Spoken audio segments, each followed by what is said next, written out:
बिस्मिल्लाहिर्रहमानिर्रहीम। बेटा पहले तो आज के दिन के लिए मैं सब बच्चों को जो है वो वेलकम करता हूँ आज की क्लास के लिए। आज हम फिज़िक्स जो है वो नया टॉपिक जो है वो पढ़ने जा रहे हैं। आप लोगों के लिए एक नई चीज़ होगी अंडरस्टैंड करने के लिए। तो उससे पहले मैं जो है वो एक दो क्वेश्चन आप लोगों से करूँगा। मतलब अगर हम इसी रूम की बात कर लें या आप और सिनेरियो घर के रूम की बात कर लें, आप उसको इमेजिन करें कि अगर आप वहाँ बैठें तो कोई ऐसी चीज़ आपके माइंड में आती हो जो वाइब्रेटरी मोशन रखता हो, कोई ऐसा ऑब्जेक्ट जो वाइब्रेटरी मोशन रखता हो। तो जी बेटा बिल्कुल आप ठीक कह रहे हैं। जैसे आपने अभी बोला कि हमारे पास जो है घर के अंदर एक क्लॉक है, वो पेंडुलम मोशन परफॉर्म कर रहा है, ठीक है। तो वो एक ही मेन पोजीशन के गिर्द अपनी मोशन को बार बार रिपीट कर रहा है, तो ऐसी मोशन क्या कहलाती है? Vibratory motion. अगर कोई ऑब्जेक्ट किसी भी मेन पोजीशन के गिर्द अपनी मोशन को बार बार परफॉर्म कर रहा है तो ऐसी मोशन को हम क्या कहते हैं? Vibratory motion. तो हम एक वाइब्रेटरी मोशन की जो टाइप्स हैं वो आज पढ़ने जा रहे हैं। जैसा कि आपके सामने लिखा हुआ है सिंपल हार्मोनिक मोशन, ठीक है। ये एक वाइब्रेटरी मोशन की टाइप है। इसी चीज़ को हम डिस्कस करेंगे। इसको हम सबसे पहले जो है वो डिफाइन, जैसा कि आप लोगों ने अभी एग्जांपल दी कि घरों के अंदर जो क्लॉक लगा होता है उसके अंदर जो पेंडुलम है तो वो एक वाइब्रेटरी मोशन परफॉर्म कर रहा है। अब हम उसको सबसे पहले डिफाइन कर लेते हैं। तो डिफाइन में बेटा आपके पास चीज़ आ जाएगी। हम इसको डिफाइन ऐसे करेंगे कि acceleration is directly proportional to the displacement from its mean position, ठीक है। लेट्स से ये मैं इसमें शॉर्ट फॉर्म में आपको डेफिनेशन बता देता हूं। आपके पास ये एक्सेलरेशन आ जाएगा is directly proportional to the displacement.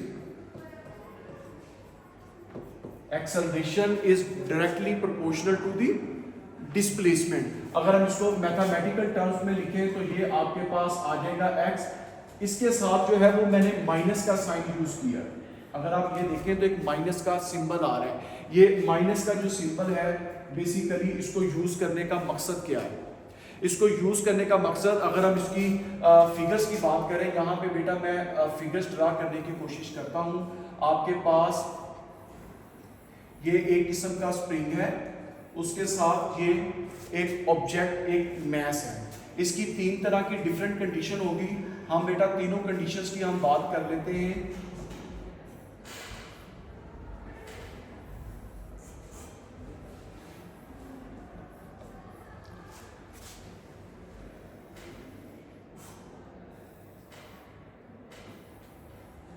बेटा ये आपके पास एक्सट्रीम पोजीशन आएंगी और ये आपके पास जो है वो इसकी मेन पोजीशन आएगी, ठीक है। अब बेसिकली एक स्प्रिंग है, उसके साथ एक मैस हमने अटैच किया, ठीक है। ये भी आपके पास मैस है, ये भी आपके पास बेटा मैस है और ये भी आपके पास एक मैस है। आपने उस मैस को अटैच किया तो जब वो नॉर्मली पड़े होंगे, हमने उसके ऊपर कोई एक्सटर्नल फोर्स नहीं लगाई होगी, तो वो रेस्ट में होंगे। आपका मैस ऑब्जेक्ट जो है वो क्या होगा? रेस्ट में होगा। अब अगर मैं इसके ऊपर कोई एक एक्सटर्नल फोर्स लगाता हूं, कोई एक एक्सटर्नल फोर्स, तो अगर मैं राइट साइड पे फोर्स लगाऊंगा तो आपका ऑब्जेक्ट जो है ये मेन पोजीशन से कहां पे आ जाएगा? एक्सट्रीम पोजीशन के ऊपर। मेन पोजीशन से कहां पे आ जाएगा? एक्सट्रीम पोजीशन के ऊपर। अगर मैं ऑब्जेक्ट को जब इसको यहां से पकड़कर मूव कर रहा हूं एक्सट्रीम पोजीशन की तरफ, क्या स्प्रिंग के अंदर ये कैपेबिलिटी होगी कि वो उस मास को वापस मेन पोजीशन की तरफ खींच रहा हो? इसका मतलब मैं उसको अगर राइट साइड पे मूव कर रहा हूं तो स्प्रिंग मुसलसल ये कोशिश कर रहा होगा कि उसको मैं वापस मेन यानी कि लेफ्ट साइड पर लेकर आऊं। तो क्योंकि ये एक एक्सटर्नल फोर्स है जो इस स्प्रिंग की एक प्रॉपर्टी की वजह से है, तो इस वजह से यहां पे मैं क्या साइन यूज कर रहा हूं? माइनस का। तो हम कहते हैं इसकी डेफिनेशन क्या होगी? Acceleration is directly proportional to the displacement and its direction is always towards its mean position. कि एक्सेलरेशन की जो डायरेक्शन होगी वो हमेशा मीन। अगर मैं ऑब्जेक्ट को मीन से राइट साइड पे लेकर जा रहा हूं तो ऑब्जेक्ट, इसकी स्प्रिंग ये कोशिश कर रहा होगा कि इसको लेफ्ट साइड पे मूव करे, और अगर मैं इसको कंप्रेस कर देता हूं, ठीक है, इसको मैं यहां से लेफ्ट साइड पे ले जाता हूं, तो ये स्प्रिंग जो है ये इसकी एबिलिटी होगी कि ये इसको वापस राइट साइड पे ये कोशिश कर रहा होगा। जैसे ही मैं एक्सटर्नल फोर्स रिमूव करूंगा तो आपका ऑब्जेक्ट जो है वो वापस मेन पोजीशन की तरफ चला जाएगा। कुछ लम्हे के लिए ये दोनों एक्सट्रीम पोजीशन के दरमियान मूव करेगा, यानी कि मेन पोजीशन के around back and fourth motion perform कर रहा होगा। इस बैक एंड फोर्थ मोशन को बेटा हम क्या बोल रहे होते हैं? Vibratory motion. इस बैक एंड फोर्थ मोशन को हम क्या बोलेंगे? Vibratory motion. तो इसको बेटा हम सिंपल हार्मोनिक मोशन बोलेंगे। इसमें हम हुक्स लॉ का फार्मूला यूज करेंगे। हुक्स लॉ हमें क्या बताता है? F is equal to kx। F is equal to kx, ठीक है। यानी कि आपका जो डिस्प्लेसमेंट है वो डायरेक्टली प्रोपोर्शनल होगा फोर्स के। जितनी आप फोर्स बढ़ाएंगे आपका डिस्प्लेसमेंट बेटा उतना ज्यादा होगा, जितनी आप फोर्स कम करेंगे उतना डिस्प्लेसमेंट कम होगा। हम यहाँ पे बच्चे साथ में माइनस का साइन यूज करेंगे।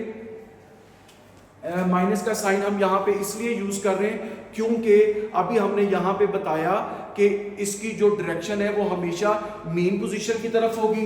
अगर ऑब्जेक्ट एक्सट्रीम की तरफ जा रहा है, चाहे वो पोजीशन ए की तरफ जा रहा है या ए प्राइम की तरफ जा रहा है, दोनों सूरतों के अंदर क्या होगा? जो ऑब्जेक्ट है वो हमेशा कोशिश करेगा मेन पोजीशन की तरफ मूव कर सके। इस वजह से हम यहाँ पे माइनस का साइन यूज करेंगे। और आपको न्यूटन सेकंड लॉ आपको क्या बताता है? F is equal to ma। यानी कि आपने किसी भी ऑब्जेक्ट के ऊपर फोर्स अप्लाई की तो उस फोर्स की वजह से उस बॉडी के अंदर क्या होगा? एक्सेलरेशन प्रोड्यूस होगा। तो बेटा ये आपके पास इक्वेशन, अगर हम इसको 1 बोल दें और इसको इक्वेशन 2 बोल दें, हम दोनों को इक्वल कर लेते हैं, इक्वेटिंग 1 एंड 2। अगर मैं दोनों को आपस में इक्वेट कर दूं तो इसको आप F1, ये आपके पास F2, तो F1 is equal to F2। यानी कि ये दोनों को बराबर रखने का एक और मकसद है, वो क्या है कि आपने ऑब्जेक्ट पे फोर्स अप्लाई की, जितनी फोर्स अप्लाई करेंगे उतनी रिस्टोरिंग फोर्स उसके अंदर प्रोड्यूस होगी। जितनी आप फोर्स बेटा अप्लाई करेंगे उतनी रिस्टोरिंग फोर्स उसके अंदर प्रोड्यूस होगी। दोनों को बच्चे आप बराबर कर लें तो आपके पास आ जाएगा ma is equal to minus kx। ma is equal to minus kx। यहां से हम a को सेपरेट करें तो माइनस k ओवर m, और ये आपके पास x आ जाएगा। अब आप इसमें देख लें k क्या है यहाँ पे? कांस्टेंट। m क्या है? कांस्टेंट। मास चेंज तो नहीं हो रहा, during its whole motion mass same रहेगा। जब ये दोनों चीजें कांस्टेंट आ जाएंगी तो क्या मैं इसको ऐसे लिख सकता हूं? a is equal to minus, और ये आपके पास दोनों चीजें कांस्टेंट हो गई। ये बेटा आपके पास x आ गया और a proportional to minus x आ जाएगा। ये आपके पास वही फार्मूला वापस आ गया जो हमने बिल्कुल स्टार्ट के अंदर इसकी डेफिनेशन में बताया था। हमने स्टार्ट में बताया था a is directly proportional to displacement and इस direction is always towards its mean position. आप चाहे आपकी बॉडी इस डायग्राम के अकॉर्डिंग लेफ्ट साइड पे मूव कर रही है या राइट साइड, आप जिधर भी उसको खींचेंगे, लेकिन जो उसके अंदर एक्सेलरेशन प्रोड्यूस हो रहा है उसकी डायरेक्शन हमेशा बेटा क्या होगी?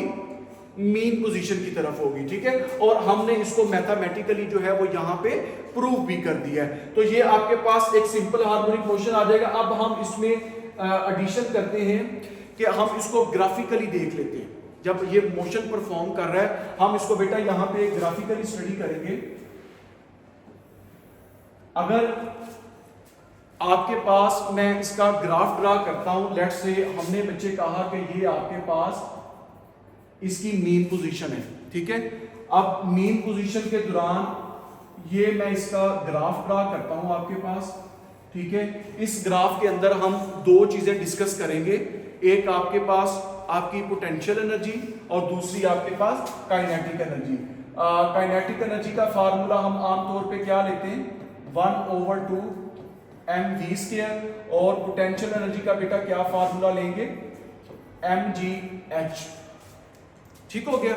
हम यहां पे इन टर्म्स ऑफ अगर हम बात कर लें डिस्प्लेसमेंट तो हम इसको mgx बोल देंगे, क्योंकि यहां पे हमने डिस्प्लेसमेंट क्या यूज किया है? एक्स यूज किया है। अगर मैं बेटा आपको इस डायग्राम की तरफ वापस लेकर जाऊं तो मुझे बताएं कि जब आपकी बॉडी मेन पोजीशन पे होगी तो यहाँ पे इसका डिस्प्लेसमेंट क्या होगा? मेन पोजीशन पे डिस्प्लेसमेंट हम किसको कहते हैं? मेन पोजीशन से मैक्सिमम फासला। अगर वो मेन पोजीशन पे होगा तो डिस्प्लेसमेंट जीरो आएगा और एक्सट्रीम पोजीशन पे उसका जो डिस्प्लेसमेंट है वो मैक्सिमम होगा। मैक्सिमम को हम एक्स नॉट लिखेंगे और यहाँ पे भी मैक्सिमम होगा बट इन अपोजिट डायरेक्शन। ये भी मैक्सिमम होगा लेकिन डायरेक्शन अपोजिट होगी। तो मेन पोजीशन पे डिस्प्लेसमेंट जीरो है और एक्सट्रीम पोजीशन पे आपका डिस्प्लेसमेंट मैक्सिमम है। इसी तरह जब हम वेलोसिटी की बात करते हैं तो वेलोसिटी की टर्म में मुझे बताएं कि यहाँ पे अगर आपका पोटेंशियल जीरो आ रहा है तो आपकी वेलोसिटी मेन पोजीशन पे जब ऑब्जेक्ट ए से ए प्राइम की तरफ मूव करेगा तो क्या मेन पोजीशन पे वो स्टे करेगा या आगे गुजर जाएगा? आगे गुजर जाएगा। किस वजह से? शाबाश, इनर्शिया की वजह से। तो यानी कि इनर्शिया की वजह से बॉडी अपनी जगह पे स्टे नहीं करेगी बल्कि मेन से आगे चली जाएगी। तो इस चीज को बेटा माइंड में रखते हुए अगर हम इस डायग्राम की तरफ आए, ये मेन पोजीशन है, मेन पोजीशन पे आपका डिस्प्लेसमेंट जीरो और ये आपकी एक्सट्रीम पोजीशन है दोनों। तो यहां पे आपका डिस्प्लेसमेंट मैक्सिमम होगा और यहां पे भी आपका डिस्प्लेसमेंट मैक्सिमम होगा। मेन पोजीशन पे अभी हमने बोला कि आपका object due to inertia stay नहीं करेगा। अगर स्टे नहीं करेगा तो यहां पे आपकी वेलोसिटी बेटा मैक्सिमम होगी। ठीक है, अगर वेलोसिटी मैक्सिमम होगी तो इन दो फार्मूलों को अगर मैं जहन में रखूं तो मुझे ये फार्मूला बता रहा है कि एट मीन पोजीशन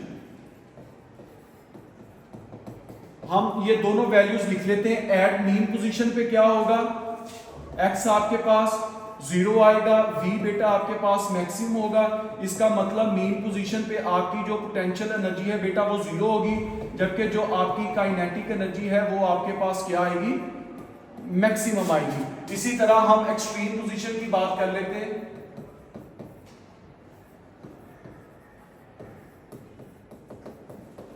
अगर मैं एक्सट्रीम पोजीशन की बात करूं तो एक्सट्रीम पोजीशन पे बेटा हमने क्या बोला कि आपके पास डिस्प्लेसमेंट मैक्सिमम होगा, वेलोसिटी जीरो होगी। तो इट मींस मैं यहां पे कह सकता हूं कि पोटेंशियल एनर्जी आपके पास mg(x नोट आएगी, जबकि जो आपके पास इसकी काइनेटिक एनर्जी है वो आपके पास क्या आएगी? mv, ये आपके पास जीरो आ जाएगी। इसको मैं एक से पार्ट को बेटा यहां पे रिमूव कर देता हूं। तो ये आपके पास क्या आ जाएगी? ये आपके पास जो इसकी काइनेटिक एनर्जी होगी वो आपके पास क्या आ जाएगी? जीरो आ जाएगी। अगर इस चीज को मैं सामने रखूं तो हमने बोला कि मेन पोजीशन पे आपकी जो पोटेंशियल एनर्जी है वो जीरो है। तो ये ग्राफ जीरो आ रहा है तो इस ग्राफ को बेटा मैं क्या नाम दूंगा? पोटेंशियल एनर्जी का। और ये आपका वाला जो ग्राफ है इसको मैं क्या नाम दूंगा? काइनेटिक एनर्जी का। ठीक है, तो ये इक्वेशन और ये आपके पास जो डायग्राम है इसको अंडरस्टैंड करना है, इसको दोबारा से देखना है। फर्दर कोई क्वेश्चन होगा तो हम कल डिस्कस कर लेंगे। बहुत शुक्रिया।